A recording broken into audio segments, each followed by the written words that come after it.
meu Senhor, te entreguei o que restou, com o coração cansado eu te adorei, com a vida apertada, minhas coisas programadas, com minhas prioridades me afastei. Numa correria dessa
Apocalipse, capítulo 12, versículo 7.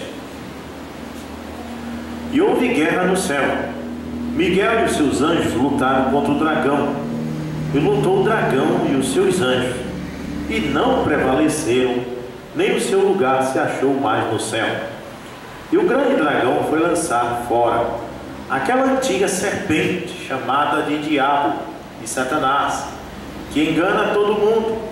Ele foi lançado à terra, e os seus anjos foram lançados com ele. E eu ouvi uma alta voz dizendo no céu: agora chegou a salvação e a força e o reino do nosso Deus e o poder do seu Cristo, porque foi lançado o acusador de nossos irmãos.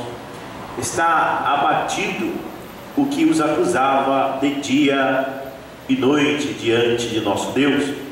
E eles o venceram pelo sangue do Cordeiro e pela palavra do seu testemunho. E eles não amaram as suas vidas até a morte. Por isso regozijai-vos, ó céus, e vós que neles habitais. Ai dos que habitam a terra e o mar, porque o diabo desceu até vós com grande ira. Amém. Senhor Deus, abre os nossos entendimentos para compreendermos as Escrituras.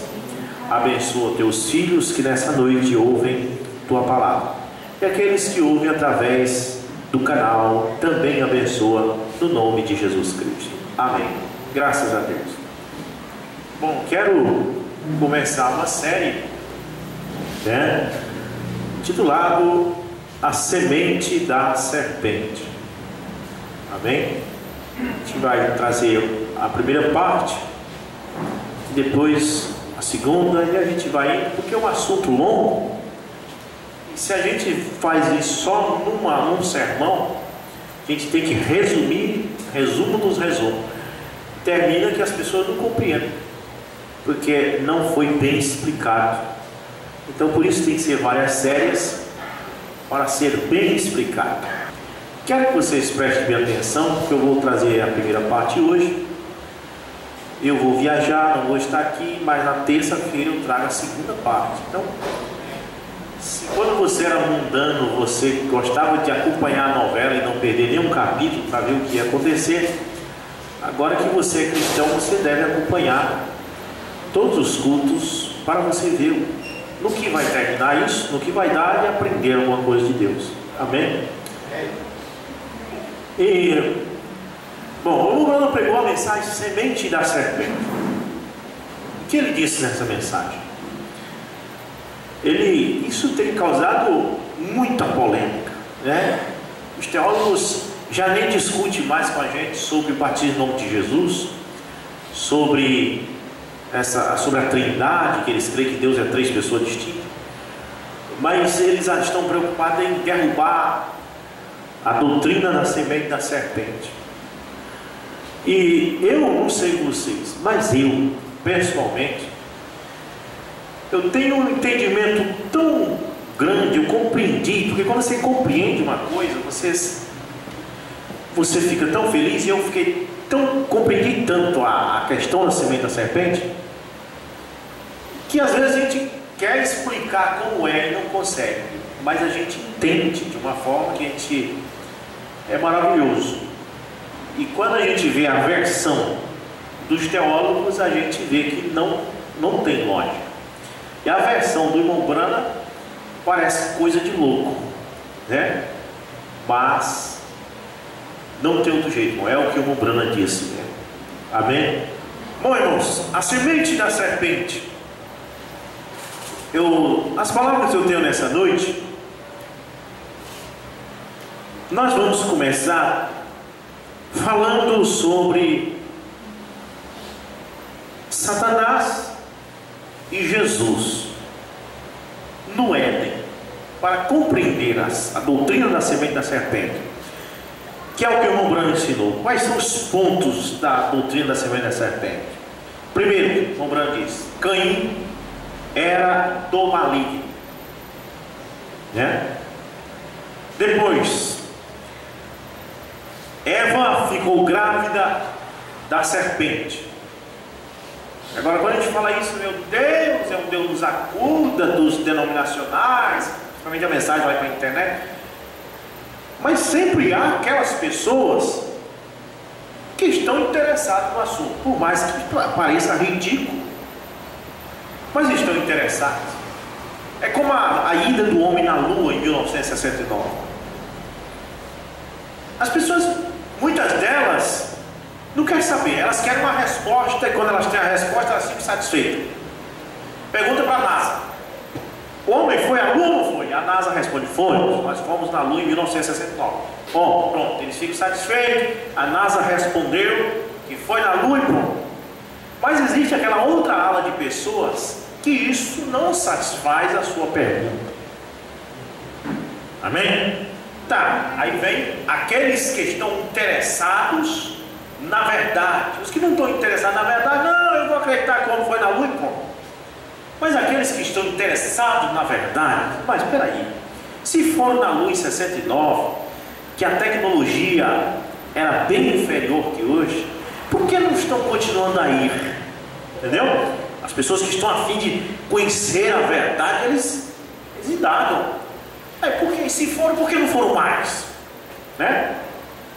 Outra coisa, se foram e eles dizem que fora da atmosfera da Terra o homem não pode pegar a luz do Sol porque derrete, por que os astronautas foram à Lua em 1969 e se expuseram ao Sol, quando até hoje eles não têm roupa espacial para expor no Sol fora da atmosfera da Terra? São perguntas que a pessoa que está interessada pela verdade quer saber. Mas existem aqueles que não estão nem aí. Não, eu disse que foi, eu acredito. É a mesma coisa a doutrina da semente da serpente. Ele disse: Bruno é doido. Ele disse que Eva ficou grávida da serpente e canheiro do maligno. E as pessoas dizem: então pronto, como é? Aí ele diz: não, ela comeu uma maçã e aí ela disse que ela pecou, porque eles dizem que o pecado foi a questão da desobediência. Não era para comer aquela maçã, ela comeu, então desobedeceu. E o povo, amém, pronto, eles ficam satisfeitos com a resposta. Mas existe aquela ala de pessoas: não, mas não é bem assim. Peraí, como é que ela comeu uma maçã e ficou nua? Entendeu? Que a pessoa que está buscando a verdade, ele começa a indagar. Aí, mas uma simples maçã vai fazer com que Eva fique nua? Uma simples maçã fez ela ficar grávida de um homem que a Bíblia disse que era do maligno? São coisas que nós e muitas pessoas na internet que nos assistem quer saber. Então um vídeo como esse daqui, aqueles que não querem saber disso, vai lá e coloca a mãozinha assim, né, que não gostou, e diz assim: vocês são doidos, e sai. Mas aqueles que querem saber da verdade, como eu tenho visto muitos vídeos, eles dizem: olha, muito bom, eu não creio assim, mas é interessante, e ele começa a se aprofundar nisso também, tá vendo? Porque tem as pessoas que não creem, como nós estamos dizendo, mas pelo menos elas querem saber como é esse negócio, é interessante mesmo. Verdadeiramente é estranho Eva comer uma maçã e ficar nua, né? Por mais que elas não acreditem, igual nós estamos dizendo, mas eles não ficam acomodados com a resposta dos teólogos, e isso é bom, amém? Não ficar acomodado com a resposta que a mídia dá, como a queda das torres gêmeas nos Estados Unidos. A mídia disse que quem derrubou foi o Bin Laden, e pronto. Não, aí vem aquelas outras pessoas e dizem: espera aí, o Bin Laden? Foi o Bin Laden que derrubou as torres? Mas vamos raciocinar um pouco. Mataram o Bin Laden? Mataram.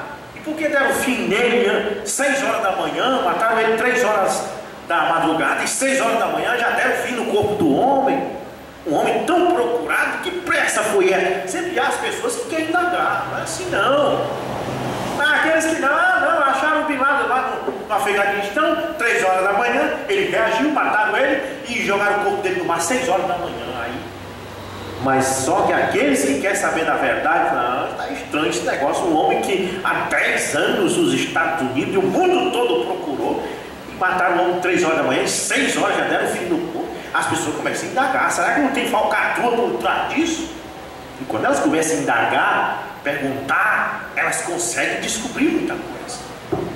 Amém? Então não é simplesmente assim.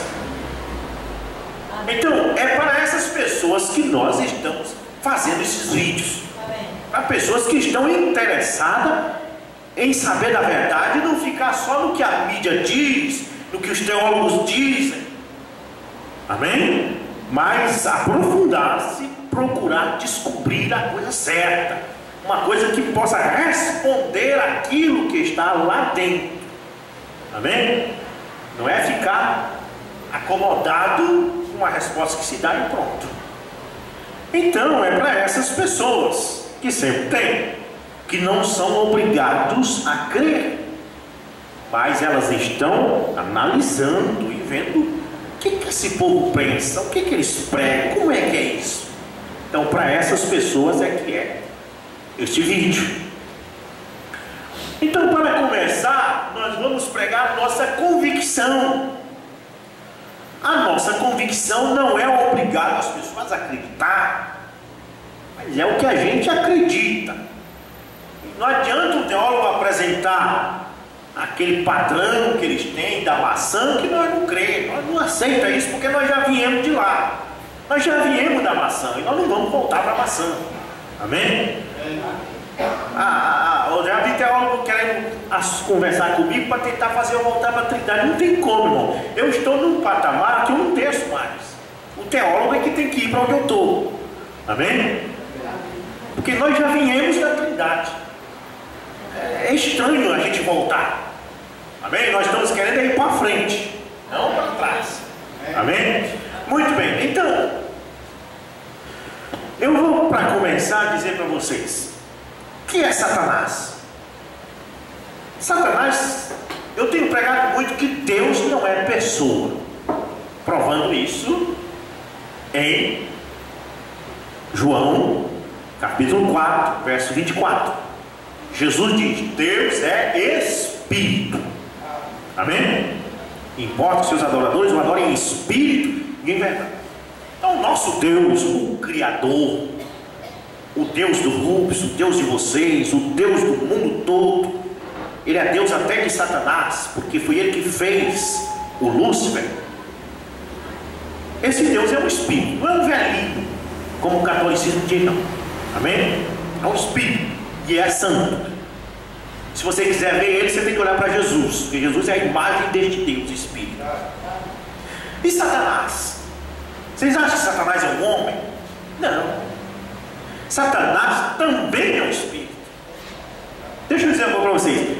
Deus é espírito, Satanás é espírito, os demônios são espírito e os anjos são espírito. É tudo espírito. A Bíblia diz que os anjos são espíritos ministradores e os demônios eram anjos que se tornaram demônios. Então os demônios também são espíritos.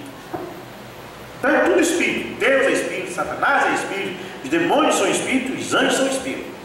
Mas eu vou te pegar agora, Rubens, que a Bíblia diz é um só espírito. Não, é um só espírito se referindo a Deus, o espírito divino. Mas existe outros espíritos, porque a Bíblia diz que Deus é o Pai dos espíritos. Inclusive nós somos espíritos encarnados. Amém? Então os demônios são espíritos, os anjos são espíritos, Deus é espírito, Satanás é espírito, nós somos espíritos encarnados. Satanás não é um espírito encarnado, ele é um espírito desencarnado. E quando ele quer fazer a maldade, ele usa uma das pessoas, encarna e faz. Amém? Então está bem compreendido que Satanás é um espírito maligno, como Deus é um espírito benigno. Amém? Glória a Deus. Então a gente vai começando a entrar no assunto. Agora você já sabe que Satanás é um espírito. Agora eu vou provar para vocês que esse espírito maligno chamado Satanás, ele estava no Éden. Amém? O que é Éden? É o jardim do Éden, aonde estava Adão e Eva, aonde Deus fez toda aquela beleza, aqueles rios, né?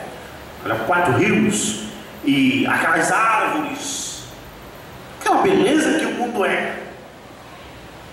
A Bíblia diz que Satanás estava lá. Vamos ver? Satanás estava no Éden, Vamos ver se está. Vamos para Ezequiel, capítulo 28, para nós ver se Satanás estava no Éden, porque a gente não pode pregar e não mostrar na Bíblia, porque senão fica aquilo que a gente está dizendo, e não é o que a gente está dizendo, tem que ser o que a Bíblia diz. Amém? Agora, quando as pessoas dizem assim, quem diz que Satanás estava no Éden é doido. Quando você fala isso aí, você está blasfemando, porque quem disse não fui eu, foi a Bíblia. Se blasfemar de mim, tem perdão. Se blasfemar da palavra de Deus, não tem perdão. Amém? Ezequiel 28, versículo 13. Deus falando para Satanás. Diz assim, ó: tu estivestes no Éden, o jardim de Deus. Toda pedra preciosa era a tua cobertura. Olha como ele era luxuoso, se cobria de pedra preciosa: sardônia, topázio, diamante, turquesa, ônix, jaspe, safira, carbúnculo, esmeralda e ouro. Era a cobertura de Satanás no Éden. Ele sempre gostou da beleza. Hoje ele ainda faz isso. Hoje ele gosta de batom, sobrancelha tirada, cabelo cortado, seios empinados, botox, entendeu? Então ele sempre gostou disso. Os trabalhos de teus pandeiros e das tuas flautas foram preparados em ti no dia em que fostes criado. Tu és o querubim ungido. Satanás, ele era o querubim que cobre, e eu te estabeleci assim. Tu estiveste sobre o monte, sobre o santo monte de Deus, caminhaste para cima e para baixo no meio das pedras de fogo. Verso 15: tu eras perfeito nos teus caminhos. Ele não tinha pecado, ele era santo, desde o dia que foste criado, até que se achou iniquidade em ti. Amém? Então Ezequiel capítulo 28, versículo 13 até o 16, encontramos que Satanás estava no Éden, e que ele era santo, se cobria de pedras preciosas e andava sobre as pedras afogueadas, até que um dia foi encontrada iniquidade nele. Amém? Você sabe o que é iniquidade? É saber o que é certo, mas fazer o que é errado. Ele sabia o que era certo, mas fez o que era errado. Então ele estava no Éden ou não estava? Estava no Éden. Amém? É a primeira coisa que você precisa saber. Era que Satanás estava no Éden. Cristo estava no Éden. Por que eu quero falar Cristo? Porque Cristo é a unção. Amém? Cristo é a unção. E Jesus, o homem de Nazaré, foi ungido por Deus, pois a Bíblia diz que Deus ungiu a Jesus para que ele saísse curando os enfermos e fazendo o bem. Então por que Jesus era chamado de Cristo? Porque ele era ungido do Senhor, por isso era Jesus o Cristo. Mas antes de Jesus nascer numa virgem, o Cristo, que é esta unção, que não é outra coisa a não ser o Espírito Santo, e que o Espírito Santo é Deus, o Pai de Jesus. Prova pela Bíblia que o Espírito Santo é o Pai de Jesus. Prova pela Bíblia que o Cristo, a unção, o Espírito eterno, foi quem gerou Jesus no ventre de Maria. Prova. Mas a Bíblia diz que Maria, estando desposada para casar com José, achou-se grávida de quem? Do Espírito Santo, que é essa mesma unção que você crê que estava no Éden. Satanás está no Éden, e Cristo, a unção, o Espírito de Deus, estava no Éden. E inclusive falava com Adão na viração do dia. Adão, como é que está, meu filho? Vai indo bem, meu pai.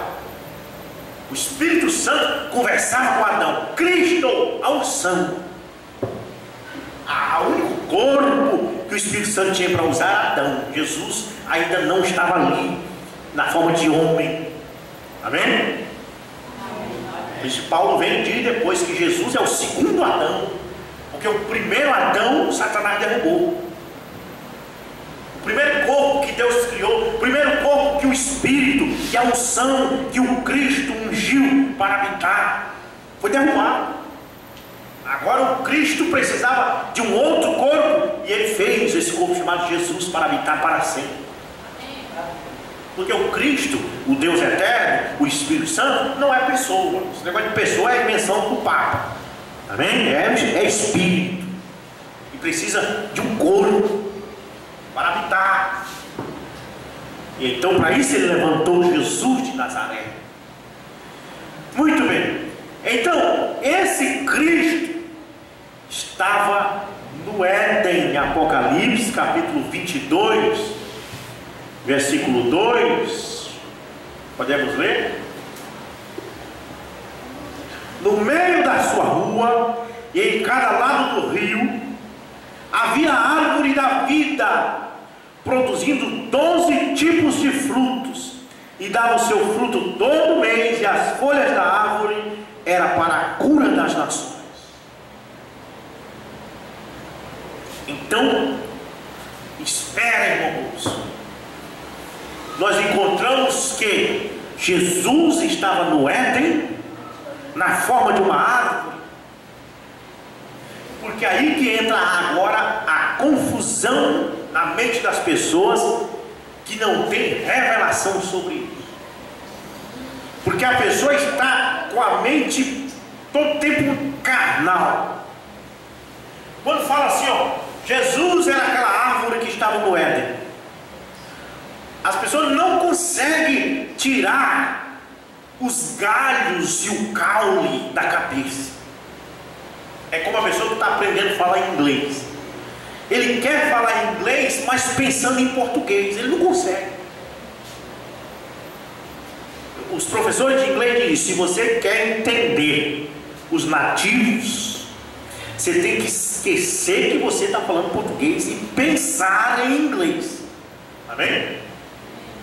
Tem que pensar. O problema é que você escuta, você aprendeu algumas palavras em inglês. Aí quando você vai traduzir, você tenta traduzir as palavras portuguesas e arranjando palavras como é no inglês e coloca na frase. Isso não dá certo. Você tem que parar de pensar no português e pensar no inglês. Amém? Porque senão você vai falar uma frase que vai ficar sem sentido. Qualquer pessoa que está aprendendo inglês entende o que eu estou dizendo. Quando os professores de inglês dizem: aprenda a pensar em inglês, é para você se conectar no inglês lá no português de mão. Então, a mesma coisa é aqui. Quando se fala Jesus é aquela árvore da vida, as pessoas estão agarradas no caule, nos galhos, árvore natural. Mas gente, se está falando que Cristo era aquela árvore, você precisa entrar no sobrenatural, entrar no espiritual e saber que não tem lógica de Cristo ser uma árvore literal. Tem que ser algo espiritual. A Bíblia diz: os que estão na carne não podem compreender as coisas do Espírito. É por isso que as pessoas não entendem. Então você fala: Eva é uma árvore. E doido, eles entendem, estão ficando doidos, que a pessoa Eva andando no jardim do Éden, um monte de galho. É isso que eles pensam. Não é isso. É porque a tradição judaica comparava o ser humano com árvores. Amém? Amém? Mas não é que o ser humano é uma árvore, ele é comparado a uma árvore. E eu vou provar isso aqui. Então,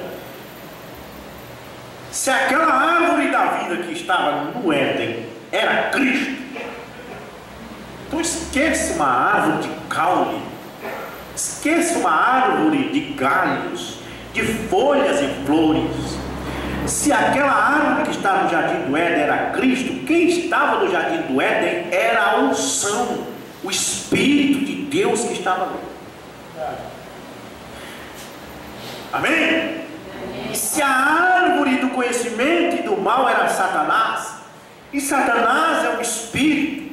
Esqueça caule e galho e flores e folha. Saiba que é figurativo. Quem estava no Éden não era uma árvore literal, mas um espírito maligno que rondava por ali. Bem, é só tirar a árvore da cabeça e pensar no espiritual. Bom, você crê que Jesus é comparado a uma árvore? Vamos ver se ele é uma árvore. São João capítulo 15, verso 1. Ele diz o que? Ele diz lá que ele é uma árvore. Quer ver? Leia. Amém? São João, o que é uma videira? Uma videira é uma árvore. Ele diz: eu sou a videira e vocês os galhos. Amém? Então Jesus está dizendo que ele é o que? Uma árvore. A videira é uma árvore. Mas não tente chegar no céu e dizer assim: Jesus, cadê os teus galhos e as tuas flores e as tuas folhas? Não existe isso. É porque ele estava na Judéia. E os judeus, a tradição judaica é comparar homens, pessoas com árvore. Amém? É a questão, irmão, de outra cultura, de outro país. As pessoas não podem compreender isso, porque também querem comparar o judaísmo com os brasileiros. No Brasil não tem essa cultura, esse pensamento, né? Se você chegar no Japão ou na China ou no Israel e falar assim: eu vou te dar um dibre, isso é uma cultura brasileira. Todo mundo sabe o que é dibrar em português. É quando alguém vem tomar sua bola e você bate para ali, bate para cá e engana ele. É o dibre. E se você for tentar levar isso para lá, ele não vai compreender. Se você falar, por exemplo, assim, ó, cada macaco no seu galho em inglês. Agora, o que é macaco em inglês? É monkey. O que é galho? É branch. O que é cada em inglês? É it. Se você dizer assim: it monkey on your branch. Eu estou falando em inglês exatamente ao pé da letra, mas isso fica sem sentido. Os americanos entendem. Eles entendem cada, eles entendem macaco e eles entendem galho, mas eles não entendem o que eu estou querendo dizer com isso. Mas se eu falar aqui no Brasil, cada macaco no seu galho, você já entende. Você não entende que é um macaco mesmo lá no galho, você entende que é cada pessoa com o que é seu, com as suas coisas. Não é verdade?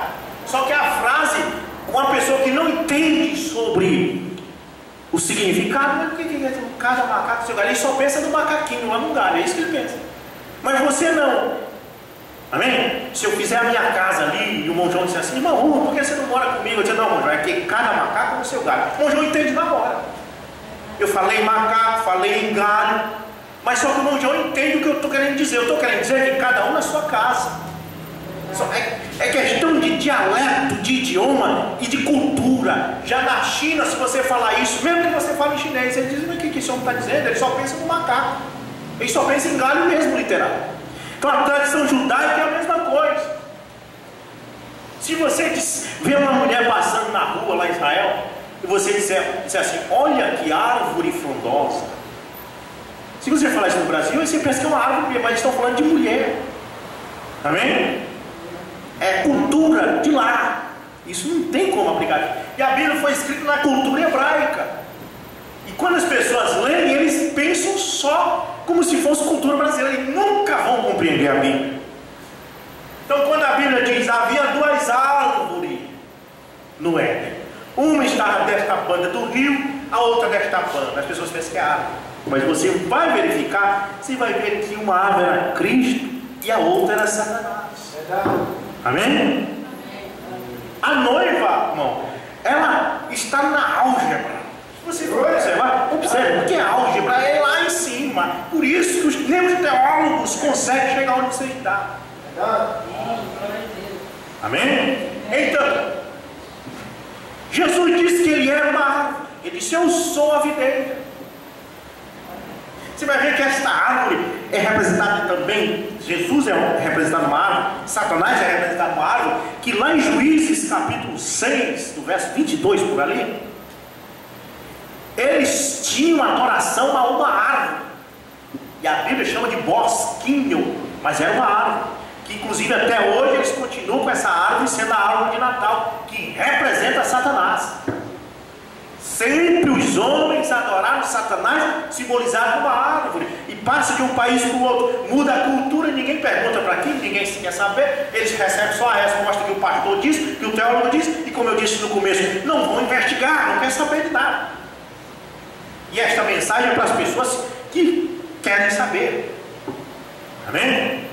É como o irmão Luiz passava aqui e diziam, não encosta lá com aquele povo do diabo. Eu disse, rapaz, eu sou dono da minha vida, eu sou de maior, estão dizendo para mim não ir lá, mas eu vou. Amém? Então as pessoas têm que ter esse pensamento. Eu vou abrir esse vídeo e vou assistir até o fim, vou ver o que é que esse povo pensa. Eu sou de maior, ninguém manda na minha vida, né? Então Jesus disse, eu sou a videira e vocês são os galhos. Em Cantares, em umas Bíblias chamadas de Cânticos, a outra Cantares, né? Nós vamos ler Cantares capítulo 2 verso 3. Está falando de Jesus. Nós que somos cristãos temos que saber que Jesus foi falado lá atrás pelos profetas. Amém? Isaías 53, Isaías 9, e em Cantares capítulo 2 verso 3, isso é Jesus. Diz assim, ó, Cantares 2 verso 3: assim como a macieira, o que é uma macieira? É um pé de maçã, é uma árvore, amém? Assim como a macieira entre as árvores do bosque, assim é o meu amado entre os filhos. Quem é esse meu amado? É Cristo, amém? É o noivo. Eu preguei aqui sobre a noiva do Cordeiro, eu mostrei tudinho, quem é esta, que vem formosa como a luz, eu mostrei que é a noiva. O noivo e a noiva estão sempre aí nos livros de Salomão, e aqui está, assim como a macieira, que é um pé de maçã, entre as árvores do bosque, assim é o meu amado entre os filhos. Então aqui nós vemos mais uma comparação de Jesus com uma árvore.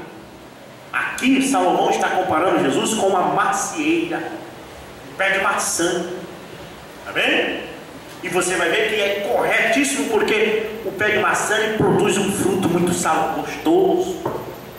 E você vê que Jesus produz um fruto gostoso. Vocês não estão comendo esta noite? Quais são os frutos que Jesus produz? A Bíblia vem e diz: fé, bondade, bonança, paz, amor, né? Isso é o que Jesus produz, são os frutos do Espírito que essa árvore produz. Você precisa ser espiritual. E nessa tradição judaica, os homens, também homens como eu e você, não falando de Satanás e nem de Jesus, mas falando dos homens, dos civis, também eram considerados árvores. Quer ver? Marcos capítulo 8 verso 23 e 24, vamos lá.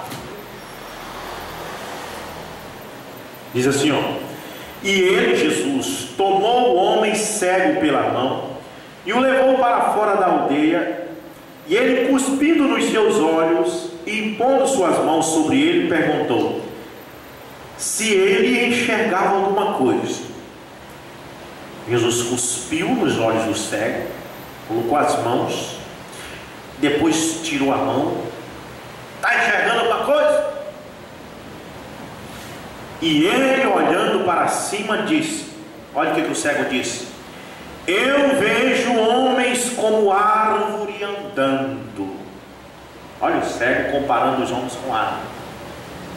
Jesus orou e o cego começou a enxergar, só que ele viu os homens como árvore andando. Amém? Olha a tradição judaica. O cego era judeu, e ele começou a ver os homens e comparando os homens com árvore. Mais uma escritura para mostrar essa comparação. Salmo 1 verso 3. Eu não vou ler aqui na frente, mas eu sei de cabeça aí, se você ler aí. Salmo 1, verso 3. Bem-aventurado aquele que não se assenta na roda do escarnecedor, mas na lei do Senhor medita de dia e de noite.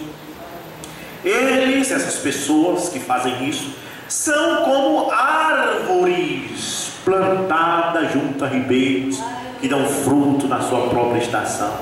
Amém? É a tradição judaica. Pessoas, para eles comparavam com árvore. Lucas capítulo 3 e verso 7.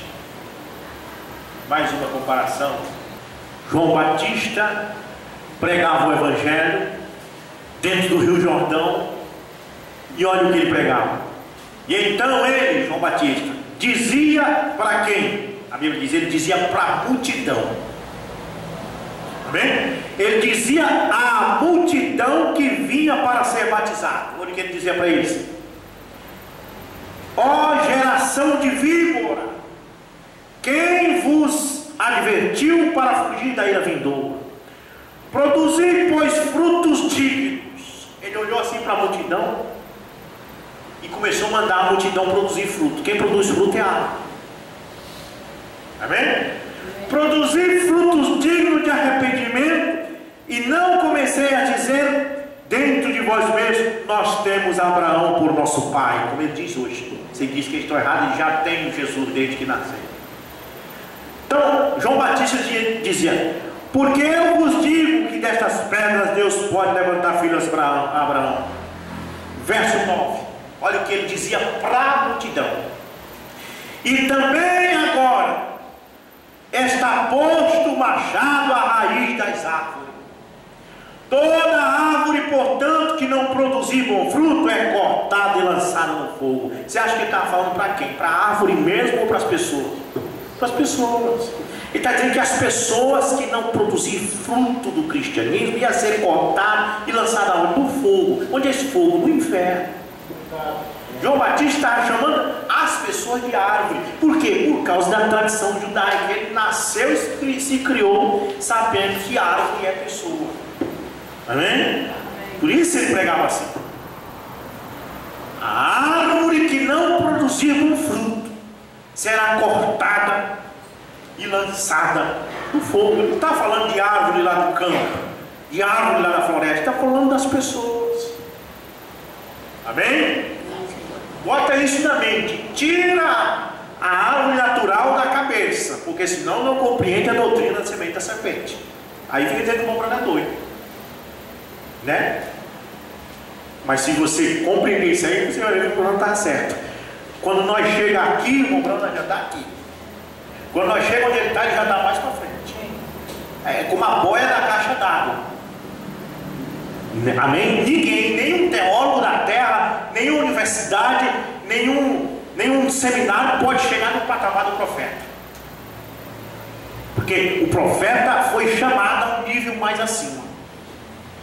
Então os teólogos têm que compreender isso. O nível que eles estão não pode compreender o profeta. Para eles compreenderem, eles têm que subir ao nível do profeta. A noiva só compreende o profeta porque o Espírito e a noiva diz vem. Amém? O Espírito, a noiva e o profeta. E o Rombrando diz: o profeta desse último dia vai confundir as denominações, vai deixar eles confusos. Bom, você já sabe que Jesus foi comparado com uma árvore e que ele estava no Éden. Você sabe que na tradição judaica, os homens eram comparados com árvore. Agora, você crê que Satanás estava no Éden? Também disse isso hoje à noite. Você agora está sabendo que ele está no Éden. Ezequiel 28, 13, verso 13. Está no Éden. Agora você crê que Satanás era uma árvore também no Éden? Bora ver? Vamos, Ezequiel 31, verso 6 a 11. Para encerrar. Amém? Essa é só a primeira parte. Depois, nos outros cultos, nós vamos. Então vamos para Ezequiel 31, versículo 6 a 11. Diz assim: todas as aves do céu fizeram seus ninhos em seus ramos. Aí raciocina comigo. Está falando que as aves do céu fizeram seus ninhos em seus ramos. Quem tem ramo é árvore. As aves fizeram o ninho delas no ramo dessa pessoa que é uma árvore que Deus está falando aqui. E debaixo de seus galhos, quem tem galho? Árvore. E debaixo de seus galhos, todos os animais do campo geraram seus filhotes. E debaixo da sua sombra, quem faz uma sombra? A árvore. Debaixo da sua sombra habitaram todas as grandes nações. Opa! Já é mais um sentido figurado, porque não tem como os Estados Unidos, o Brasil, a França, a União Soviética ou Rússia, seja lá o que for, tudo debaixo de uma árvore só. Está falando de árvore, mas na verdade não é árvore. É uma pessoa que ficou tão frondoso que as nações estavam na sombra dele. Amém? Então, assim ele, esse cidadão, que Deus está chamando de árvore, era formoso na sua grandeza. Quem é esse cidadão que era formoso? Não era Jesus não, porque a Bíblia diz que Jesus não tinha parecer nem formosura. Isaías 53. Ele não tinha parecer nem formosura e nenhuma beleza havia nele para que nós o desejássemos. Agora esse camarada aqui, a Bíblia diz que ele andava acima das pedras afogueadas. Ele era igual São Benedito. São Benedito só anda ali embaixo de guarda-chuva. Quem está me contando com o Cláudio? E lá na Vila América é tempo dele agora. Isso que é uma chatice. Chega numa casa, não pode tirar ele da mão do outro sem primeiro colocar a sombrinha. E só tem que ser mulher, no braço de uma mulher. Aí vem a dona da casa, não pode ser o marido, tem que ser a dona da casa, vem, pega ele no braço, e a outra passa o guarda-chuva para ela, e ela leva para dentro de casa. E Satanás é assim parecido com ele, formoso, andava por cima das pedras afogueadas, se cobria de pedras do topázio, da ametista. E Jesus não, a Bíblia diz, Jesus não tinha parecer nem formosura, nem beleza havia nele para que nós desejássemos. Foi para ele nascer? Porque ele não foi para um hospital de luxo? Se fosse Satanás, tinha ido para um hospital de luxo. Jesus não. Foi lá para a manjedoura, dentro da fazenda, no meio do gado.